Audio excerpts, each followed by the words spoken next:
Hi പ്രിയപ്പെട്ടവരെ, പുതിയൊരു വീഡിയോയിലേക്ക് സ്വാഗതം. ഞാൻ തട്ടമിട്ടത് കണ്ടാൽ നിങ്ങൾക്ക് പേടിയാകുന്നുണ്ടോ എന്ന് ചോദിച്ച ഒരായിഷക്കുട്ടിയെ ഇരിങ്ങാലക്കുടയിൽ നാം കണ്ടില്ലേ? എന്നാൽ പ്രിയപ്പെട്ടവരെ, ഉന്നത വിദ്യാഭ്യാസ മന്ത്രി ആർ ബിന്ദു തൻ്റെ രാഷ്ട്രീയ ലക്ഷ്യത്തിന് വേണ്ടിയിട്ട് മതപരമായ സ്പർദ്ധയുണ്ടാക്കാൻ വേണ്ടിയിട്ട് പ്രത്യേകിച്ച് കന്യാസ്ത്രീകളെയും ക്രൈസ്തവരെയും ആക്ഷേപിക്കാൻ വേണ്ടിയിട്ട് ആ കൊച്ചുകുട്ടിയെ ദുരുപയോഗിക്കുകയല്ലേ ചെയ്തത്? മുതിർന്നവരുടെ രാഷ്ട്രീയ പ്രവർത്തനത്തിന് വേണ്ടിയിട്ട് അങ്ങനെയുള്ള മതസ്പർദ്ധ രാഷ്ട്രീയ നേട്ടമോ ഉണ്ടാക്കുന്നതിന് വേണ്ടിയിട്ട് കൊച്ചുകുട്ടികളെ ഉപയോഗിക്കുന്നത് എത്രയോ നികഷ്ടവും നീചവുമായ പ്രവൃത്തിയാണ്. സംസ്കാരമുള്ള ഒരു സാധാരണക്കാരൻ പോലും ചെയ്യാൻ പാടില്ലാത്ത കാര്യമാണ് ഉന്നത വിദ്യാഭ്യാസമുള്ള അഭ്യാസ മന്ത്രി ചെയ്തു വെച്ചിരിക്കുന്നത്.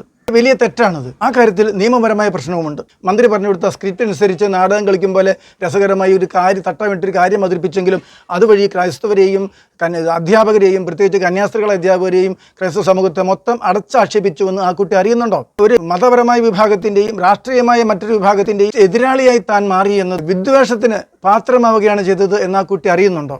നാം ചിന്തിക്കണം. കമ്മ്യൂണിസ്റ്റ് പാർട്ടിക്ക് ഇടതുമുന്നണിക്ക് നേട്ടമുണ്ടാക്കാൻ വേണ്ടി നികഷ്ടമായി നാടകമന്ത്രി കളിച്ചപ്പോൾ ആ കുട്ടിയെ അതിനിരയാക്കി കുരുക്കിലാക്കി കുട്ടിയെ കരുവാക്കി ആ കുട്ടി അറിയുന്നുണ്ടോ?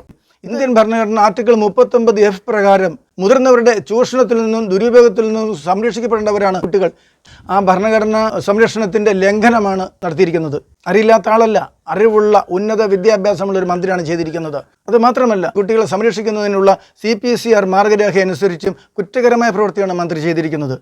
2005 CPCR ആക്ട് സെക്ഷൻ 13(1)A അനുസരിച്ചും മുതിർന്നവർ സാമൂഹിക രാഷ്ട്രീയ ലക്ഷ്യത്തിന് വേണ്ടിയിട്ട് കുട്ടികളെ ദുരുപയോഗിക്കുക എന്ന ബാലാവകാശ ലംഘനമാണ് ചെയ്തിരിക്കുന്നത്. ഇതുമാത്രമല്ല, ജുവനൈൽ ജസ്റ്റിസിൻ്റെ JJ ആക്ട് സെക്ഷൻ 2(14) അനുസരിച്ചും സെക്ഷൻ 75 അനുസരിച്ചും വളരെ കുറ്റകരമായ പ്രവൃത്തിയാണത്. മുതിർന്നവരുടെ രാഷ്ട്രീയ സാമൂഹിക കാര്യലാഭത്തിന് വേണ്ടിയിട്ട് കുട്ടിയെ ദുരുപയോഗിച്ചു എന്നാണ് ആ വകുപ്പ് അനുസരിച്ച് തെറ്റാണ്. ബാലാവകാശ ലംഘനമാണ് ഇവിടെ മന്ത്രി ചെയ്തിരിക്കുന്നത്. കുട്ടി പെട്ടെന്ന് പ്രശസ്തയായി അത് ഒരു നേട്ടമല്ലേ എന്ന് ചിന്തിക്കുന്ന സോഷ്യൽ മീഡിയ ജീവികൾക്ക് അത് നല്ലതായി തോന്നുമായിരിക്കാം. എന്നാൽ ആ കുട്ടിക്ക് വളരെയേറെ ദ്രോഹം വരുത്തുന്ന ഒരു മറുവശവും അതിനുണ്ട് എന്ന് ചിന്തിക്കണം. പ്രശസ്തയായി എന്നൊക്കെ പറയുമ്പോഴും ഒരു സാമൂഹിക സമ്മർദ്ദത്തിൽ ജീവിക്കേണ്ടി വരുന്ന ഗതികേടിലേക്ക് അങ്ങനെ പൊതുസമൂഹത്തിൻ്റെ ശ്രദ്ധയിലേക്ക് വലിച്ചിഴക്കപ്പെടുക, മാനസിക സംഘർഷത്തിന് അതുപോലുള്ള സാമൂഹിക സമ്മർദ്ദത്തിന് അതായത് സോഷ്യൽ പ്രഷറിന് ഒക്കെ വിധേയമാകപ്പെടുക എന്ന ഒരു ദുരവസ്ഥയിലേക്ക് ആ കുട്ടിയെ ഈ മന്ത്രി വലിച്ചിഴക്കുകയല്ലേ ചെയ്തത്? ആ കുട്ടി സ്വമേധ ആഗ്രഹിച്ചതാണോ? മന്ത്രിയുടെ രാഷ്ട്രീയ ലക്ഷ്യമോ മതപരമായ സ്പർദ്ധയുണ്ടാക്കുന്ന ലക്ഷ്യമോ ആ കുട്ടിക്ക് അറിയാമോ? നിഷ്കളങ്കയായ കുട്ടിയെ ദുരുപയോഗിച്ചു എന്നതാണ് കാര്യം. മന്ത്രിയുടെ പ്രേരണയാൽ ആ കുട്ടിയിലൂടെ ആക്ഷേപിക്കപ്പെട്ട ക്രൈസ്തവ അധ്യാപകർ ഉൾപ്പെടെ വലിയൊരു വിഭാഗം അവളെ വിദ്വേഷത്തോടെ വീക്ഷിക്കുന്നതിന് ഇടയായി. പൊതുസമൂഹത്തിൽ എല്ലാ വിഭാഗം ആളുകളുടെയും സ്നേഹപരിചരണത്തിൽ വളർന്നു വരാനുള്ള ആ കുട്ടിയുടെ അവകാശം ഈ മന്ത്രിയുടെ ദുഷ്ടലാക്കോടുള്ള ഇടപെടലിലൂടെ നിഷേധിക്കപ്പെട്ടു. ആ കൊച്ചുകുട്ടി തട്ടമിട്ട ശേഷം ഇത് കണ്ട് ആർക്കെങ്കിലും പേടി തോന്നുന്നുണ്ടോ എന്ന് ചോദിച്ചിട്ട് രംഗം കാണുമ്പോൾ നമുക്കറിയാം അതൊരു പ്രത്യേകം തയ്യാറാക്കിയ നാടകത്തിൻ്റെ തിരക്കഥ അനുസരിച്ചാണ് കുട്ടി പ്രവർത്തിച്ചതെന്ന് വ്യക്തമായി മനസ്സിലാകുന്നതാണ്. കാരണം കുട്ടിയുടെ പ്രസംഗം കഴിഞ്ഞ് കുട്ടി ഈ ഷോ കാണിക്കേണ്ട സമയത്ത് മന്ത്രി എഴുന്നേറ്റ് കൂടെ നിൽക്കുന്നു. മന്ത്രിയും കൂടി ചേർന്നാണ് ഇത് നടത്തിയത്. ഈ കുട്ടിയെ കൊണ്ട് മന്ത്രി ചെയ്യിപ്പിച്ചു എന്ന് വ്യക്തമായ രീതിയിലാണ് ആ രംഗങ്ങൾ കാണാൻ കഴിയുന്നത്. കാരണം ഞാൻ തട്ടമിട്ട് കണ്ടാൽ പേടിയുണ്ടോ എന്ന് ഈ കൊച്ചു ആയിഷക്കുട്ടി ചോദിച്ചാൽ ആരാണ് പേടിയുണ്ടെന്ന് പറയുക? പേടി ഉണ്ടെങ്കിൽ തന്നെ ആരെങ്കിലും ആ വേദിയിൽ വെച്ച് അങ്ങനെ ആൻസർ കൊടുക്കുമോ? കൊടുക്കില്ല.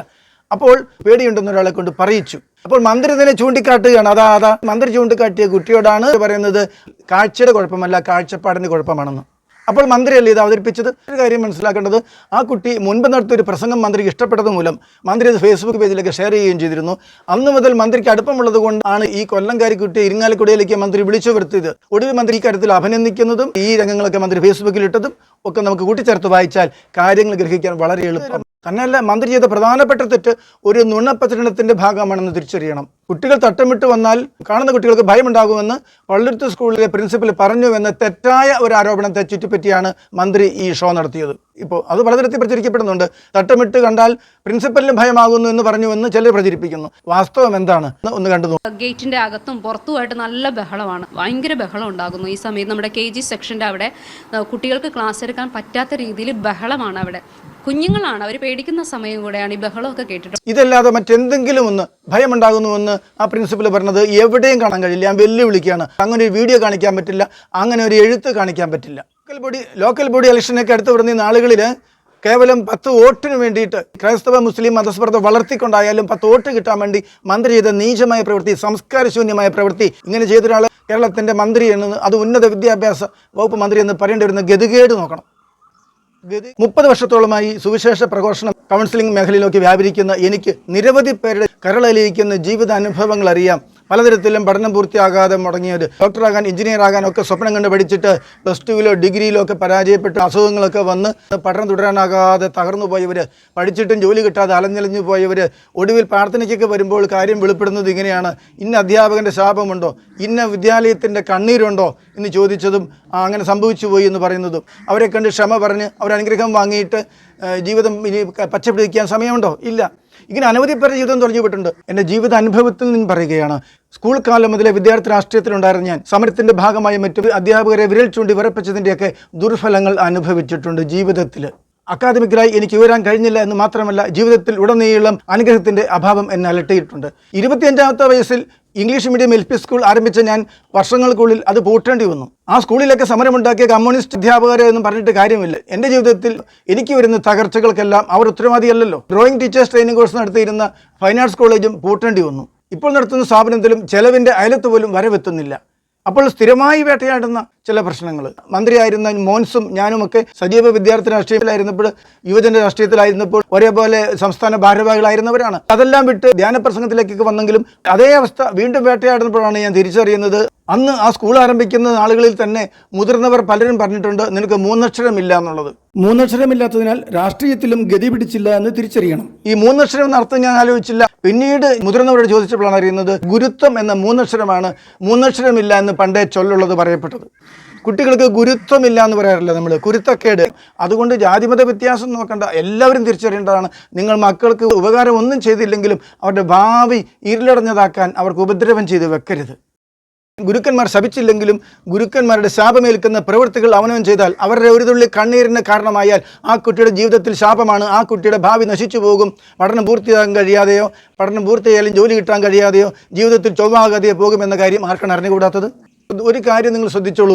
പ്രിൻസിപ്പൽ പറയാത്തൊരു കാര്യം പറഞ്ഞു എന്ന് നുണ പരത്തിയ ശേഷം ആ കാരണം പറഞ്ഞ് TC വാങ്ങിപ്പോകുന്ന കുട്ടികൾ ഇതുവരെ പഠിപ്പിച്ച അധ്യാപകരുടെ മുഖത്തടിക്കുകയല്ലേ ചെയ്യുന്നത്? അതുപോലെ തീവ്ര ഇസ്ലാമിസ്റ്റുകൾ അജണ്ട നടപ്പാക്കാൻ സ്വന്തം കുട്ടി പഠിക്കുന്ന സ്കൂളിൽ പ്രശ്നമുണ്ടാക്കിയ പിതാവ് ആ വിദ്യാർത്ഥിയും ആ അധ്യാപകരുടെ ആ സിസ്റ്റേഴ്സിൻ്റെ മുഖത്തടിക്കുന്നതിന് തുല്യമായ പ്രവൃത്തിയല്ലേ ചെയ്തത്? അവരുടെ കണ്ണീര്, അവരെക്കുറിച്ച് വളരെ ആക്ഷേപകരമായി നിരവധിയായ വീഡിയോകൾ, റീലുകൾ ഇങ്ങനെ പ്രചരിക്കുമ്പോൾ അവരെത്ര ആക്ഷേപിക്കപ്പെടുന്നതിന് കാരണം ഇവരല്ലേ?